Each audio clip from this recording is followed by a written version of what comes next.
right around the time of the height of his theatrical career, or even just a little bit after his superstar status, as he was starting to slide a little bit, somebody came along and published his poems. I say somebody because, again, we really have no idea. Probably not him. Somebody came, collected all of his poems, which had been circulating in manuscript form, and came out with this publication of them and put them in a certain order, and scholars have been pulling their hair out about the order ever since, but it is historically interesting to speculate on the narrative that they set up as they go along.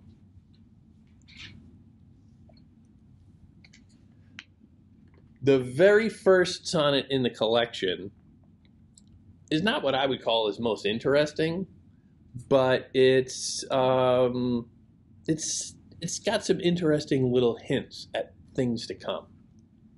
From fairest creatures we desire increase, that thereby beauty's rose might never die, but as the riper should by time decrease, his tender air might bear his memory.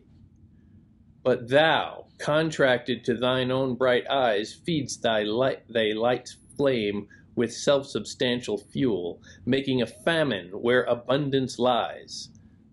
Thyself thy foe, to thy sweet self too cruel, thou that art now the world's fresh ornament and only herald to the gaudy spring, within thine own bud buryest thy content, and, tender churl, makest waste in niggarding. Pity the world, or else this glutton be, to eat the world's due by thy grave and thee. Eh? What? A lot of these and thous and makests, and what the hell is that? Well, little context helps. A lot of the early poems were written at the behest of a local royal family.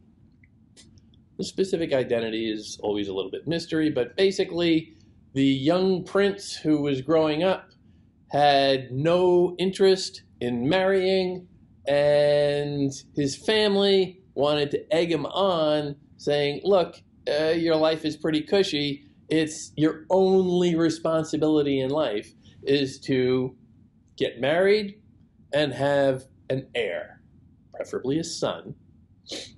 That's it.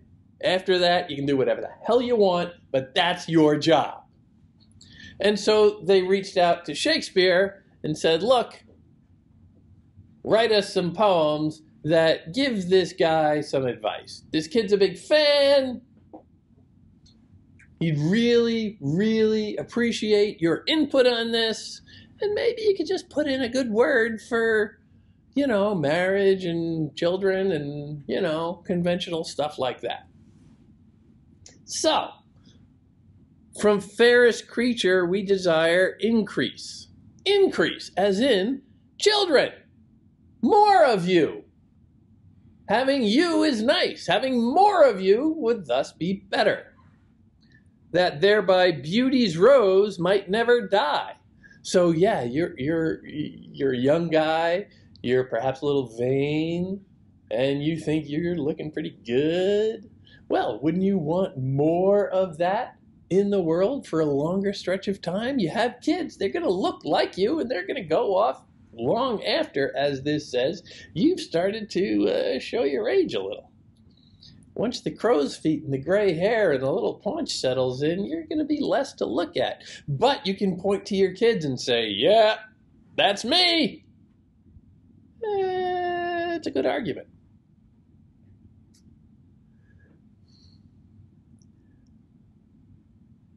But thou contracted to thine own bright eyes. Bright eyes. Looking in the mirror. I am so good looking. I am. Everybody can see it, right? Your own bright eyes.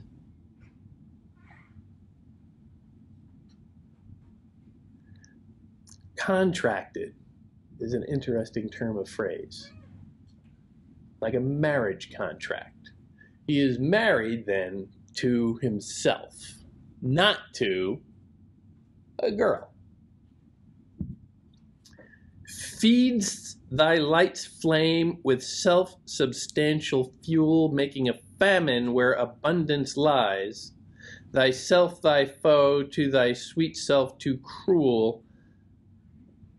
Thou that art now the world's fresh ornament and only herald to the gaudy spring, within thine own bud buryest thy content. Interesting phraseology here. What jumps out at me initially is a repeated reference to food. Feeds thy light's flame with a self-substantial fuel, making a famine where abundance lies. Interesting. I'm not exactly sure where he's going with this. Scholars are a little bit divided, of course, but it is a sign of perhaps some gluttony, which is, I believe, generally accorded the status of a sin in Christian doctrine. Notice that from fairest creatures we increase desire, that thereby beauty's rose might never die, but as the riper should by time decrease, his tender air might bear his memory. That is a context that establishes a kind of lack in what is going on. The lack of this guy to go out and find a nice young lady. But thou, and we're leaning in and getting very personal with that, personalizes the problem more specifically.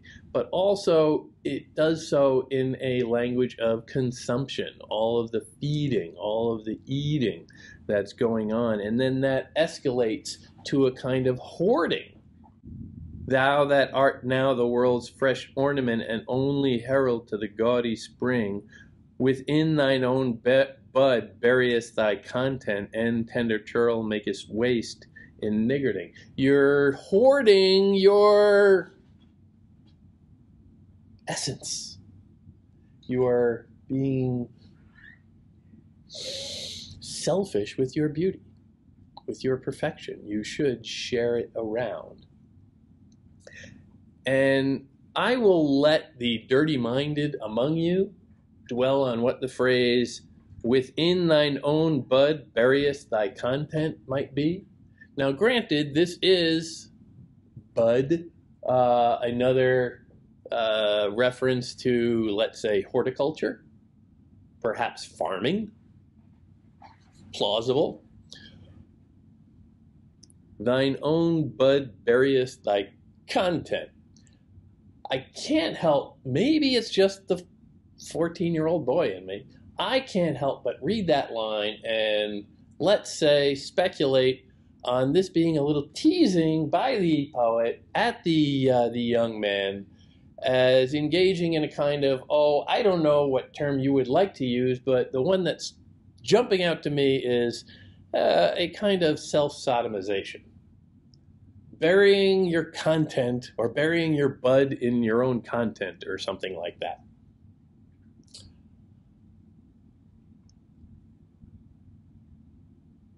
Which is another example of hoarding. You are not sharing it with the world. Now, I will offer another piece of historical contextualization here also, in that one of the leading candidates for whom these poems might be addressed to is a young man who was then the sitting Earl of Southampton. And if you do a little research, a little Googling, you can get a portrait of him, which gives you a suggestion of what the problem might be, why he might not want to be getting married. He had alternative interests, let's say. And girls were not one of them. Pity the world, or else this glutton be, to eat the world's due by the grave and thee.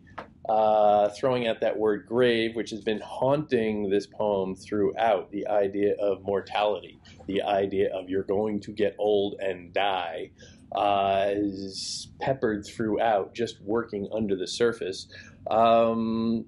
Another reference to gluttony, another reference to consumption, to eat the world's due. You are being selfish. You need to share. This is a repeated refrain throughout those early sonnets. And you can see Shakespeare doing the PR campaign that this family probably asked him to do. Very cleverly, perhaps, sometimes more successful than others, but it is doing its job, but then slowly it also starts to evolve where the purpose of the poem seemed to take on other jobs, other activities, poems.